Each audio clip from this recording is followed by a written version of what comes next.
प्रभु यीशु मसीह के नाम में हम सबको जय मसीह की कहते हैं। और आज हम देख रहे हैं होशे नबी का जीवन परिचय। उनके बारे में कुछ महत्वपूर्ण बातों को हम देखने जा रहे हैं, बिल्कुल साधारण शब्दों में, है ना।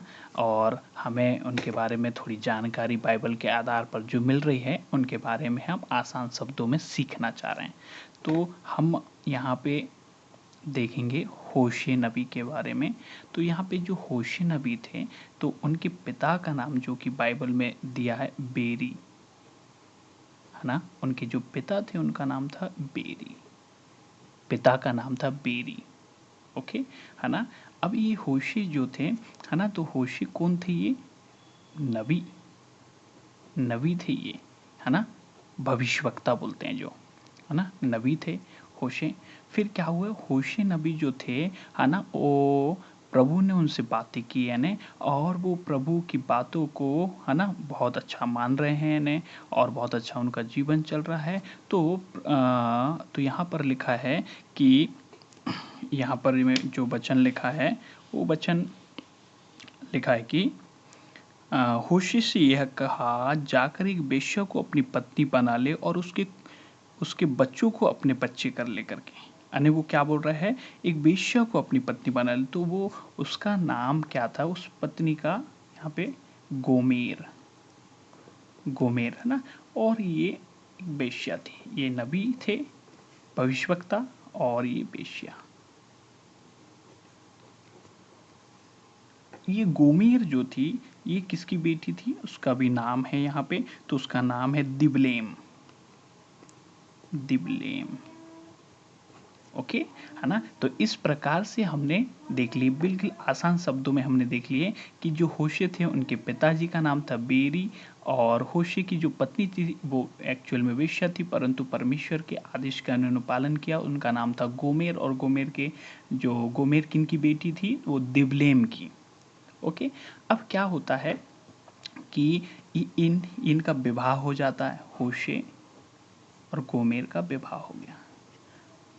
अब इनके जो संतानें हुई हैं ने, जो संतानें हुई, तो पहला पुत्र, इनकी जो संतानें हुई, तो संतानों में जो पहला जो था वो पुत्र था, और पुत्र का नाम था इज़राइल, इज़राइल। और यहाँ पे इज़राइल का जो मीनिंग है वो बताया गया है कि ईश्वर के द्वारा तितर बितर ये किए हुए हैं। ईश्वर इनको तितर बितर करेगा, तितर वितर करेगा। जिस प्रकार से बीज की बुआई की जाती है, और बुआई के समय में बीज को क्या कर दिया जाता? तितर बितर कर दिया जाता, इसे, है ना, इसलिए इनका नाम क्या रखा गया? इज़राइल नाम रखा गया। फिर दूसरे नंबर पे ना एक पुत्री का जन्म हुआ था, और पुत्री का नाम जो है लोरुहामा, लोरुहामा। पुत्री का नाम क्या था? लोरुहामा।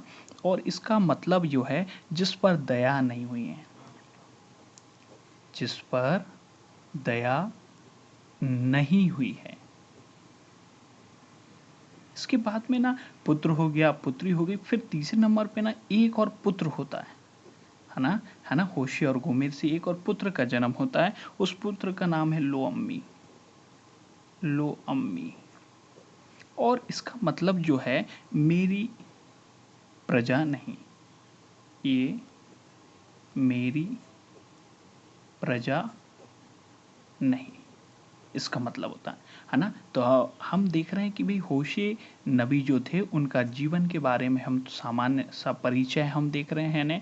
होशे जो थे यानी वो नबी थे, और ये इज़राइल देश है। मान लीजिए इस प्रकार से मैं यहाँ पे इज़राइल देश रख देता हूँ। तो इज़राइल देश के उत्तरी राज्य में, मान लीजिए ये इज़राइल देश का नक्शा है, तो इज़राइल देश के उत्तरी राज्य में, है ना, ये उत्तर, यहाँ से मैं डिवाइड कर देता हूँ, तो ये उत्तरी राज्य है, ये दक्षिणी राज्य है। तो ये उत्तरी राज्य में, है ना, परमेश्वर के कार्यों को किए, परमेश्वर के सुसमाचार कार्यों को इन्होंने इज़राइल देश, ये पूरा क्या है? इज़राइल, ये पूरा इज़राइल है ना, ये पूरा इज़राइल है, ठीक है। और इज़राइल में ये उत्तरी राज्य है ये, तो उत्तरी राज्यों में होशे नबी ने परमेश्वर के सुसमाचार को लोगों के बीच में बांटा। और वो इज़राइल देश में है ना वहाँ का रीति रिवाजों के कारण है ना वो बहुत चिंतित थे। ऐसा बाइबल कहती है, बहुत चिंतित थे और है ना बहुत चिंतित थे। और परंतु उन्होंने परमेश्वर के सुसमाचार को लोगों तक बांटा, है ना। तो उन्हीं का हम सामान्य परिचय हमने देखे कि होशे जो नबी थे उनके पिता का नाम बेरी था और होशे नबी का जो पत्नी था वो गोमेर थी। और गोमेर किसकी बेटी थी? दिबलेम की। दिबलेम की। फिर होशे और गोमेर का विवाह हो गया। होशे और गोमेर गोमेर का विवाह हो गया और उनके 2 पुत्र हुए और 1 पुत्री हुई। तो पुत्र का नाम बड़ा सरल है इज़राइल, पुत्री का नाम है लोरुहामा और एक और पुत्र जो हुआ लोअम्मी। इस प्रकार से हमने होशे नबी के बारे में सामान्य सा परिचय हमने देखे। Thank you.